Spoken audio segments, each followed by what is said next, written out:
हम इंसानों की कहानी ये कोई कुछ 100 सालों का किस्सा नहीं है, बल्कि ये तो अरबों साल लंबा एक महाकाव्य है। एक ऐसा सफर जो हमें बताता है कि आखिर हम हैं कौन और यहां तक पहुंचे कैसे। तो चलिए इस सफर की शुरुआत सीधे उसी एक सवाल से करते हैं जो हम सब ने कभी ना कभी जरूर सोचा है। क्या हम इंसान सच में बंदरों से बने हैं? सवाल जितना सीधा लगता है ना, इसका जवाब उतना ही ज्यादा दिलचस्प और गहरा है। इस सवाल का ठीक ठीक जवाब पाने के लिए हमें वक्त में बहुत बहुत पीछे जाना होगा, क्योंकि हमारी असली कहानी पहले इंसान से भी बहुत बहुत पहले शुरू होती है। हाँ, हमारी कहानी की जड़ें जुड़ी हैं ब्रह्मांड के जन्म से। जिन चीजों से हमारा शरीर बना है, कार्बन, ऑक्सीजन, नाइट्रोजन, ये सब कुछ अरबों साल पहले धधकते हुए तारों के अंदर बने थे। तो एक तरह से हम सिर्फ इस धरती की पैदाइश नहीं हैं, हम तो सितारों की धूल से बने हैं। हम सब उसी तारकीय धूल का एक जीता जागता सोचता हुआ रूप हैं। चलिए अब वापस धरती पर आते हैं और उस बंदर वाले सवाल को सुलझाते हैं। उस सवाल का जवाब किसी सीधी लकीर में नहीं मिलेगा, बल्कि एक घने पेड़ की शाखाओं में मिलेगा। विकास को समझने का यही सबसे सही तरीका है। और उस पेड़ की जड़ है साझा पूर्वज का कॉन्सेप्ट। इसका सीधा सा मतलब है कि लाखों साल पहले कोई एक ऐसी प्रजाति थी जिससे समय के साथ हम भी विकसित हुए और आज के चिंपांजी भी। तो हम आज के बंदरों से नहीं बने, बल्कि हम और वो एक ही पूर्वज से निकली दो अलग अलग शाखाएं हैं। तो ये जो एक आम सोच है ना कि विकास एक सीढ़ी जैसा है जिस पर बंदर सबसे नीचे है और इंसान सबसे ऊपर, ये सोच बिल्कुल सही नहीं है। सच तो यह है कि विकास एक विशाल फैला हुआ पेड़ है और हम इंसान उस पेड़ की बस एक छोटी सी टहनी है। जरा इस सफर की कुछ झलकियां देखिए। करीब 70 लाख साल पहले हमारी और चिंपैंजी की राहें अलग हुईं। फिर 40 लाख साल पहले ऑस्ट्रेलोपिथेकस ने 2 पैरों पर चलना शुरू किया, और ये एक छोटा सा बदलाव नहीं था।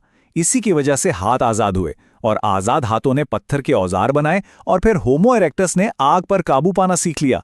मतलब हर कदम एक नई दुनिया के दरवाजे खोल रहा था। लेकिन सवाल यह है कि विकास की इस दौड़ में आगे कौन बढ़ता है। डार्विन का सर्वाइवल ऑफ द फिटेस्ट का मतलब ये नहीं कि जो सबसे ताकतवर है वो बचेगा। नहीं, डार्विन के लिए फिटनेस का असली मतलब था रिप्रोडक्टिव फिटनेस, यानी अपने जीन को अगली पीढ़ी तक पहुंचाने की काबिलियत। जो भी अपने माहौल में ढलकर कामयाबी से अपनी नस्ल आगे बढ़ा पाता है, प्रकृति उसी को चुनती है। हमारे पुरखों के शरीर में बदलाव तो हो ही रहे थे, लेकिन सबसे बड़ी और निर्णायक क्रांति शरीर के बाहर नहीं बल्कि दिमाग के अंदर हुई, जिसे हम कहते हैं कॉग्निटिव रेवोल्यूशन।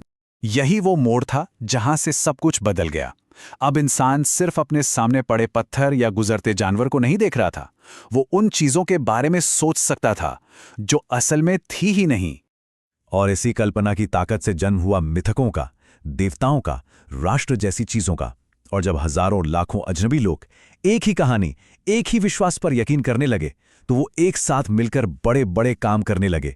बड़े पैमाने पर सहयोग करने की यही अनोखी काबिलियत हमारी असली सुपर पावर बन गई। और एक और दिलचस्प बात, हम इस सफर में अकेले नहीं थे। एक वक्त था जब धरती पर होमो सेपियंस के साथ साथ नियांडरथल और डेनिसोवन जैसी कई और इंसानी प्रजातियां भी रहती थी।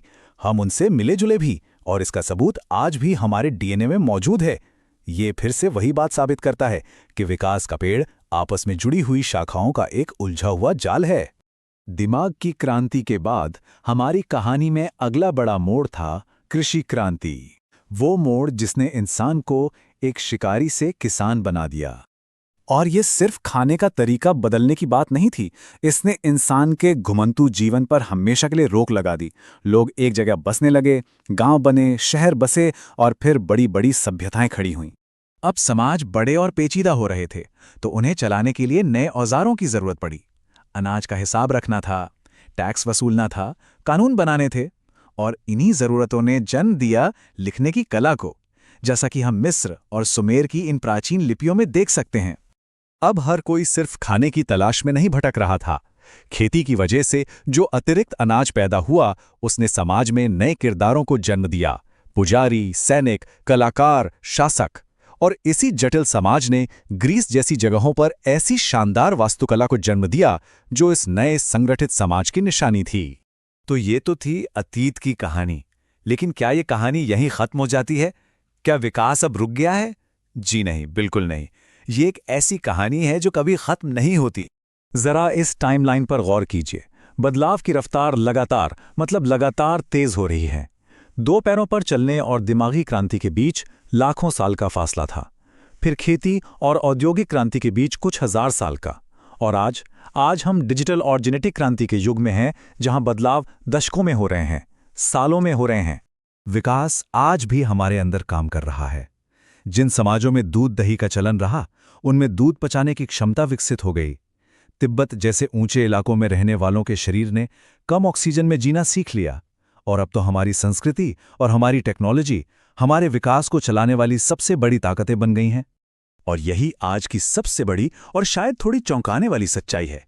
जीन एडिटिंग जैसी तकनीकों के साथ मानव इतिहास में पहली बार ऐसा हो रहा है कि कोई प्रजाति अब सिर्फ कुदरत के चुनाव पर निर्भर नहीं है। हम खुद अपने विकास की दिशा तय करने की दहलीज पर आ खड़े हुए हैं।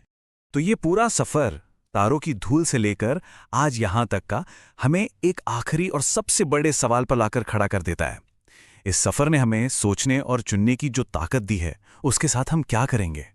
क्या हम सिर्फ एक और विकसित प्रजाति बनकर रह जाएंगे, या हम एक जिम्मेदार प्रजाति भी बनेंगे?